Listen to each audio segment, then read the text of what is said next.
मैंजली ma'am, तो आज हम लोग जो है बिहार बीटीएससी ड्रेसर का जो है नेक्स्ट क्लास करने वाले हैं। आज का हमारा तीसरा क्लास है। तो जो भी इसका पीडीएफ होगा डिस्क्रिप्शन बॉक्स में टेलीग्राम चैनल का लिंक दिया गया है, तो वहां से आप लोग जुड़ जाइए, वहां से आप लोगों को पीडीएफ मिल जाएगा। अगर आप भी जो है बिहार बीटीएससी ड्रेसर के वैकेंसी की तैयारी करना चाहते हैं तो आप हमारा बैच खरीद सकते हैं, जिसमें आप लोगों को क्या क्या मिलेगा। तो आप लोगों को रिकॉर्डिंग क्लासेस मिलेंगे, कंप्लीट पीडीएफ नोट्स भी मिलेगा जो भी पढ़ाया जाएगा, टेस्ट सीरीज क्यूज भी आप लोगों का इसी में जो है इन्वॉल्व रहेगा, फिर कंप्लीट सिलेबस वाइज जो है आप लोगों को पढ़ाया जाएगा। तो बैच ज्वाइन कैसे करना है, तो बैच ज्वाइन करने के लिए आप लोगों को प्ले स्टोर से जाके Rathore education point app download करना है और वहाँ से आप लोग बैच ज्वाइन कर सकते हैं। और अगर बैच ज्वाइन करने में कोई भी दिक्कत आ रही हो तो आप लोग दिए गए इस नंबर पर कॉल करके अधिक जानकारी ले सकते हैं। तो चलिए आज के क्लास को स्टार्ट करते हैं। आज का हमारा पहला क्वेश्चन है कि what is the main function of primary dressing? Protecting the wound, absorbing wound, keeping the wound stable, घाव को संपीड़ित करना। तो प्राथमिक ड्रेसिंग का मुख्य कार्य क्या है? तो प्राथमिक ड्रेसिंग का मुख्य कार्य है कि घाव की सुरक्षा करना, प्रोटेक्टिंग द वाउंड, ताकि जो है वो डायरेक्टली क्या बोलते हैं, अगर घाव को हम लोग अच्छे से प्रोटेक्ट नहीं करेंगे तो वो और बढ़ेगा, फिर से वो इन्फेक्शन भी फैल सकता है। ठीक है, तो इसी के लिए हम लोग प्राइमरी ड्रेसिंग देते हैं। फिर है हमारा कि सेकेंडरी ड्रेसिंग का मुख्य कार्य क्या है? तो प्राथमिक ड्रेसिंग को जगह पर बनाए रखना, संक्रमण को रोकना, रक्तस्राव रोकना, घाव को खुला छोड़ना। तो सेकेंडरी ड्रेसिंग का हमारा क्या काम है? तो सेकेंडरी ड्रेसिंग का हमारा काम है कि होल्डिंग प्राइमरी ड्रेसिंग प्लेस, जहाँ पर पहले से जो है ड्रेसिंग किया हुआ है उस जगह को जो है पकड़ के रखना, ताकि जो है अधिक रक्तस्राव हो तो उसको वो एब्जॉर्ब कर सके। फिर है हमारा नेक्स्ट क्वेश्चन कि घाव भरने की प्रक्रिया में कौन सा चरण सबसे पहले आता है? Inflammation, proliferation, haemostasis, maturation. तो कौन सा हमारा प्रोसेस जो है सबसे पहले आता है? तो वो हमारा आता है हीमोस्टैसिस। हीमोस्टैसिस जो होता है फर्स्ट स्टेज होता है, जहाँ पर घाव भरते हैं और प्लेटलेट्स जो है क्लॉट करते हैं ताकि ब्लीडिंग जो है रुक सके। ठीक है, अब है हमारा नेक्स्ट क्वेश्चन कि what happens in the proliferation stage? Wound edges start contracting, infection increases, new tissue formation, scar tissue का निर्माण होता है।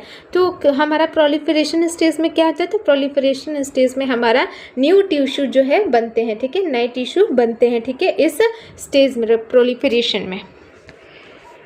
अब है हमारा अगला क्वेश्चन कि what is the most important precaution while changing a dressing?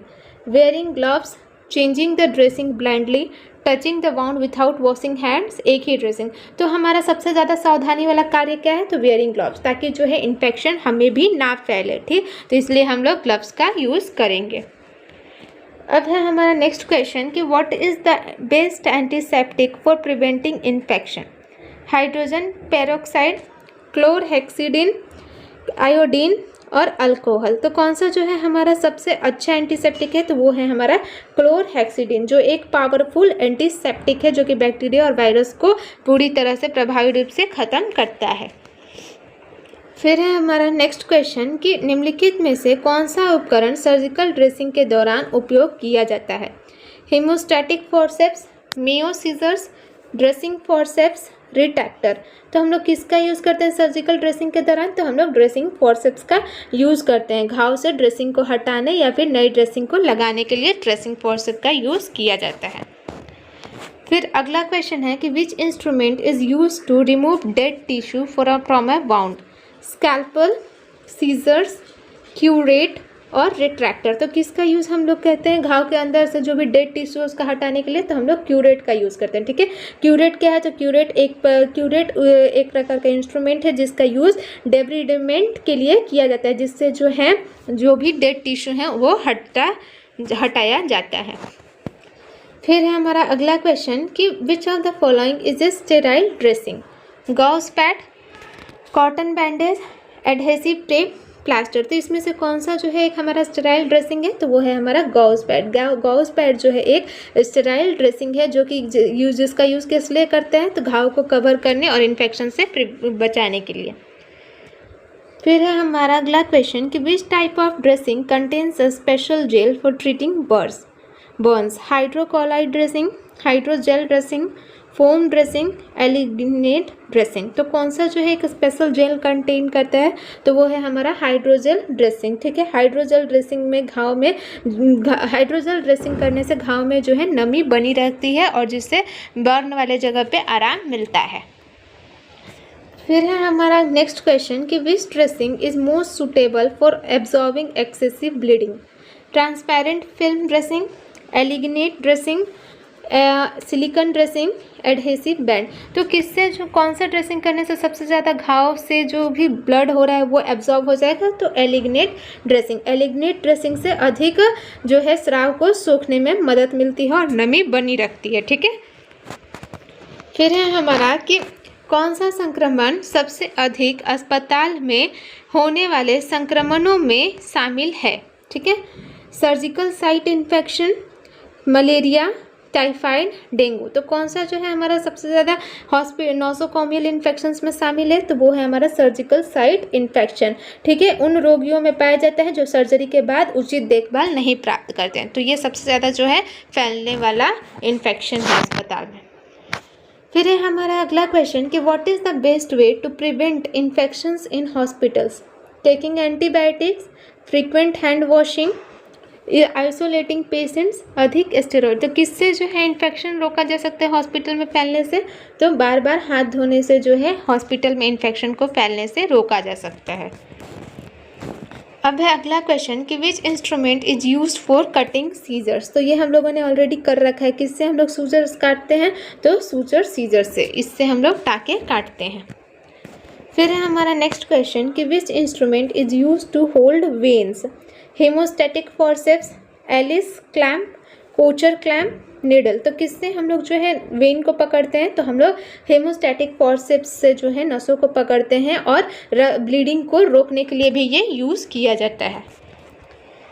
अब है नेक्स्ट क्वेश्चन हमारा कि what is the most important step before changing a surgical dressing, taking patient consent, hand washing and wearing gloves, touching the wound और applying new dressing without cleaning. तो हम लोगों को क्या सबसे ज़्यादा करना चाहिए, तो हमें पहले क्या करना है, तो सबसे पहले हमें hand washing and wearing gloves.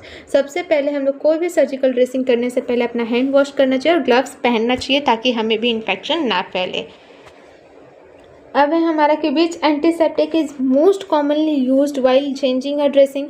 ये तो सबको पता है किससे क्या यूज़ किया जाता है, तो बेटाडीन का। ठीक, अब है हमारा नेक्स्ट क्वेश्चन कि which tape is the safest for patients with allergies, zinc oxide tape, silicone tape, micropore tape और प्लास्टिक टेप। तो जो भी एलर्जीज वाले पेशेंट हैं उनके लिए कौन सा टेप सबसे अच्छा है, तो सिलिकॉन टेप। क्यों, तो क्योंकि ये जेंटल होता है और सेफ कंसीडर किया जाता है। ठीक, अब है हमारा कि माइक्रोपोर टेप का यूज मुख्य रूप से किसके लिए किया जाता है, for bone fixation, for removing sutures, for securing dressing on sensitive skin, जले हुए घावों पर लगाने के लिए। तो हम लोग माइक्रोपोर टेप का यूज़ क्यों करते हैं, तो for securing dressing on sensitive skin, इसके लिए जो है हम लोग माइक्रोपोर टेप का यूज़ करते हैं ताकि वो अच्छे से सिक्योर रहे। अब है हमारा नेक्स्ट क्वेश्चन कि which of the following factors can slow down wound bleeding, adequate nutrition, infection, proper dressing use, good blood. ठीक है, तो कौन सा फैक्टर से जो है हम लोग कौन से कारक घाव भरने की गति को धीमा कर सकता है, तो वो है इन्फेक्शन। अगर इन्फेक्शन फैलेगा तो वो सबसे ज़्यादा जो है और वो बढ़ेगा ना कि ठीक होगा। ठीक है, हो सकता है रोग और ज़्यादा जो है गंभीर हो जाए। अब है हमारा कि which vitamin is most essential for wound healing, vitamin A, vitamin C, vitamin D, vitamin K. तो कौन सा जो है घाव भरने के लिए सबसे ज़्यादा यूज़फुल है, तो वो है हमारा विटामिन सी जो सबसे ज़्यादा यूज़फुल है क्योंकि ये कोलेजन प्रोडक्शन करता है। ठीक है, अब है हमारा नेक्स्ट क्वेश्चन कि which instrument is not used in surgical dressing forceps, Backhaus clamp, scalpel, stethoscope. तो किसका यूज़ हम लोग सर्जिकल ड्रेसिंग में नहीं करते, तो स्टेथोस्कोप का। ड्रेसिंग के टाइम स्टेथोस्कोप का हमारा कुछ जो काम है, तो नहीं। अब है हमारा नेक्स्ट क्वेश्चन कि विच इंस्ट्रूमेंट, नेक्स्ट क्वेश्चन और आज का हमारा लास्ट क्वेश्चन कि which instrument is used for both placing and cutting sutures. किसका यूज़ करते हैं? तो नीडल होल्डर का।